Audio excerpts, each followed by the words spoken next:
Kitchen killer மாதிரி. இன்னைக்கு வந்து நம்ம பரங்கிக்காய் வச்சு கடுகு காயம் விளைச்சி ஊற்றி இந்த குழம்பு வைக்கணும். வாய்மெல்லாம் இருக்கும் அப்போதான். அதனால கடுவை காயத்தை நிறையா சேர்த்துக்கணும். இந்த பாருங்க 50 கிராம் புளி கரைச்சிருக்கேன். இதில் உப்பு போட்டிருக்கேன்.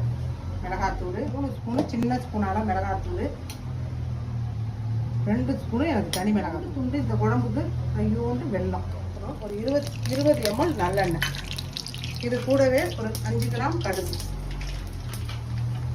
அதிலே இங்கே பாருங்க காயம் கொஞ்சம் நிறையா பொரிச்சு போடணும். 2 ஸ்பூனு கனமாக போட்டுக்கணும்.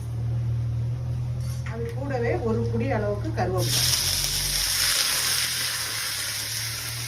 அப்படியே கரைச்சி வச்ச குழம்பு இதை வைக்க வேண்டியது.